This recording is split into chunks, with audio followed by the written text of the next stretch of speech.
Thank you very much indeed. Good evening, members, questioners, officers of the council and members of the public watching live. I welcome you to this question and answer session. As of course you all know, our regular full council meeting was cancelled for COVID reasons. Nevertheless, we have our question and answer session tonight, especially in order to ensure democratic process. I would ask participants, when you are not speaking, to please mute your microphone. This minimises background noise and will help everyone in listening to the proceedings. A number of people who have submitted a question have asked that their question be read out by a council officer on their behalf. All those who have submitted a question, however, will receive a written response anyway. So moving straight on to question number 1 regarding government funding in Margate from Mrs. Johnston. Please can I ask Mr. Clapson from Democratic Services to read out the question on Mrs. Johnston's behalf. Thank you, Chair. So the question is, there have been numerous public reports of government funding for Margate throughout 2020 to date. Could the leader please confirm how much of that funding has gone to consultants and how much has been received and given to projects? Minutes of all meetings where TDC is the accountable body would be appreciated. Thank you. Thank you, Mr. Clapson. I call upon Councillor Pugh to respond. Thank you, Chair.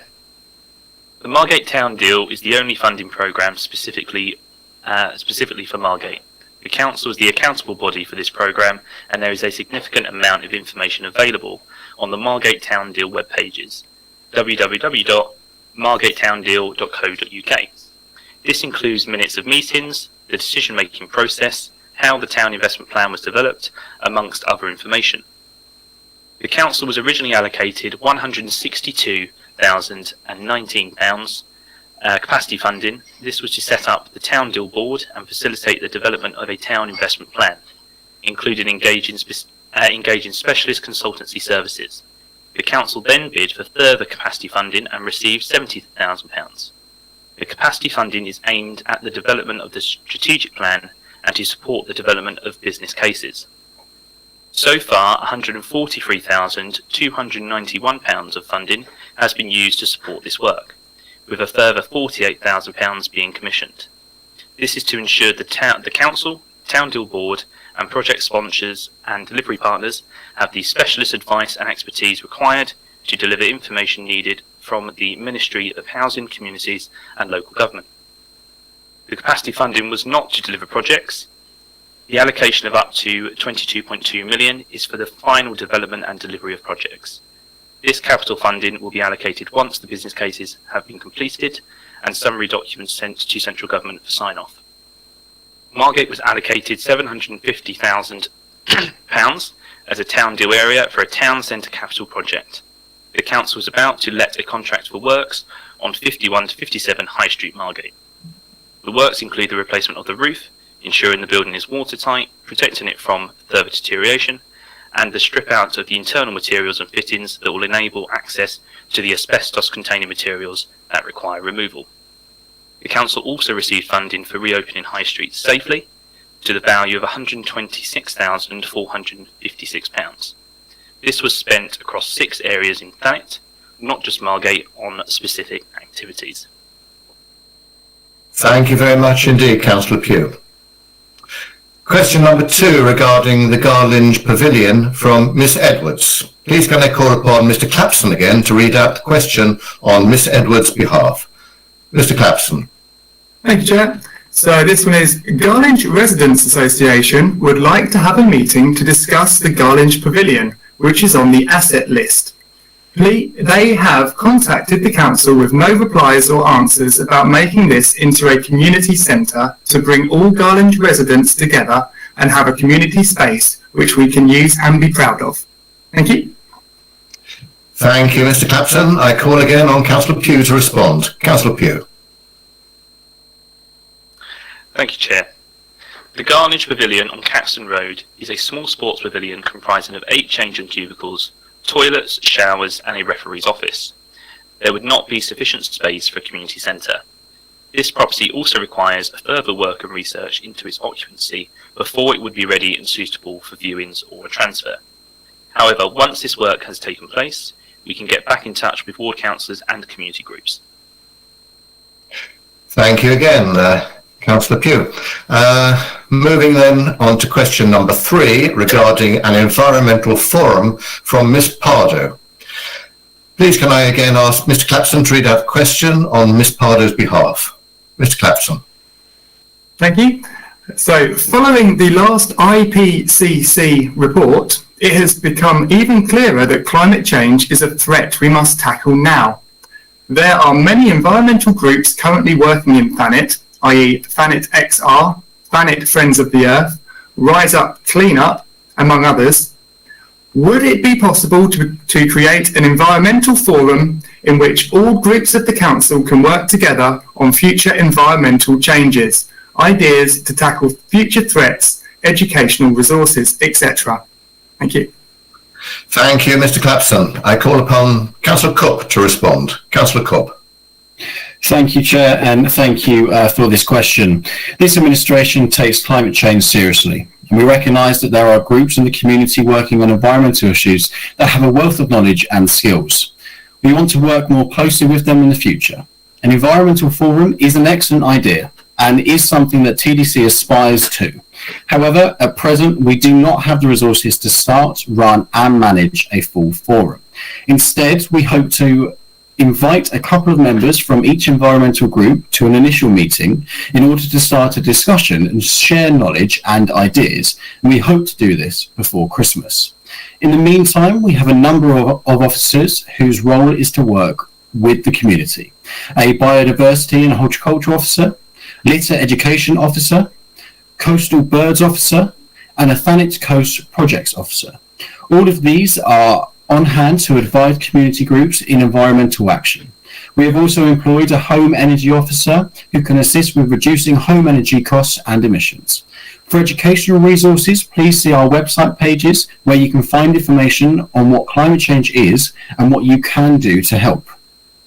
We are currently drawing up strategies with the associated action plans to tackle climate change, and although we are in an emergency, these take time, and if they are to be meaningful and successful, we are particularly concentrating on our greenhouse gas emissions, our electricity, gas, petrol and diesel use, and would ask groups to also make plans to reduce these emissions, as only then will we be able to achieve net zero and keep temperature rise below 2 degrees Celsius.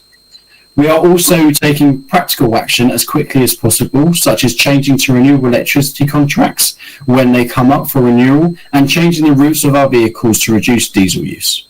There are many other actions described on our web pages, so I would encourage everyone to look them up by typing climate change into the TDC website search bar and clicking on the first option, energy and climate change. We hope that the strategies and action plans have been produced next summer. We will have the resources to work even more closely with community groups on climate change, as only by working together will we be able to reach net zero and combat the ecological crisis. Thank you very much indeed, Councillor Cook. I now have question number 4 regarding Southern Water and future housing developments from Mrs. McCourt. Mrs. McCourt will be reading her question, and I'm pleased to welcome her to the meeting. Please turn on your microphone and read out the wording of the question that you have submitted to the Council. Mrs. McCourt. Thank you. Southern Water has a history of showing an utter disregard for the protection of our marine environments, for which TDC has the responsibility to protect as the local plan develops. Regular discharges of untreated Southern Water can't cope with managing our wastewater safely now, and will fare no better once the proposed 17,000 homes are built. What exactly does TDC propose to do to ensure no further damage is caused as a result of sewage discharges by Southern Water into our marine protected areas, and uphold their responsibility in protecting our marine life as written in our local plan? Thank you very much indeed, Mrs. McCourt. A concern for all of us. I call upon the leader to respond. Councillor Ashby. Thank you, Chair, and thank you, Mrs. McCourt, for your question. Water companies, including Southern Water, are required to comply with statutes such as the Water Framework Directive and Bathing Water Directive. The Environment Agency is the regulated agency for the purposes of these regulations. This is not a function for TDC as a local authority. The Thanet local plan refers to the high-level strategy for dealing with foul and surface water from new developments. Actions regarding this, for example, the use of sustainable drainage solutions for surface water, will be dealt with through the planning process for developments. I can also assure you that I am in regular contact with the Chief Executive of Southern Water, and this council takes this matter very seriously, and we are constantly referring to the Southern Water as to new studies that they are doing. So I can assure residents that we are doing everything that we can to keep a close eye on the situation. Thank you. Thank you very much indeed, Councillor Ashby. Moving on again, question number 5 regarding the local plan from Mr. Scott. Please can I ask again Mr. Clapson to read out the question on behalf of Mr. Scott. Mr. Clapson. Thank you, Chair. What does Councillor Ashby say to those in rural areas that will be negatively affected by the local plan, and to those that are in food poverty? After all, the local plan will be destroying land that produces over 10 million loaves of bread. Thank you. Thank you, Mr. Clapson. Back to you, Leader, Councillor Ashby. Thank you, Chair, and thank you for the question. The local plan is prepared in accordance with the governance guidance. That guidance in the National Planning Policy Framework does not provide blanket protection for agricultural land. It only states that where significant development of agricultural land is necessary, areas of poor quality land should be preferred to those of higher quality. This has to be balanced against the important objective of meeting future housing needs and other government guidance. It would be more appropriate to direct this question to the national government as a national food strategy covering food security and food poverty could be given additional weight in the planning system if changes were made to the National Planning Policy Framework to provide greater protection for agricultural land. For myself personally, as leader of the council, I am writing to the Secretary of State to ask whether or not they will consider having another close look at the agricultural policy. So I can assure you that from a Thanet perspective, we are trying to deal with this on a national strategy level. This is a national strategy issue. So I hope that you can also write to the Secretary of State yourself with your concerns. Thank you. Thank you very much, Councillor Ashby. Question number 6 regarding the Council's relationship with Gladman Developments Limited from Mr. Woodward. Again, can I please ask Mr. Clapson to read out the question on Mr. Woodward's behalf? Mr. Clapson. Thank you, Chair. Could the Council please explain its perpetual evasiveness and lack of transparency towards the questions asked about all aspects of its relationship with Gladman Developments Limited, especially when applications from them are both highly emotive and contentious for the residents of Thanet? Thank you. Thank you again, Mr. Clapson. I call again on the leader, Councillor Ashby, to respond. Councillor Ashby. Thank you, Chair, and thank you for the question. We have received a number of requests under the Freedom of Information about this site. We have received some questions about meetings between Gladman and the Council, and other questions that have been about other issues to do with this application. The Council has answered these requests as openly as possible, bearing in mind that pre-application discussions between the applicant and the Council are confidential. However, the outcome of all discussions and negotiations between officers of the Council and Gladman during the course of the planning application are outlined in the 3 separate Planning Committee reports, all of which are available online for viewing. Thank you very much indeed, Leader, Councillor Ashby. Well, councillors, officers, members of the public, that concludes this question and answer session. Thank you to everyone in attendance and those who've watched from home. Good night.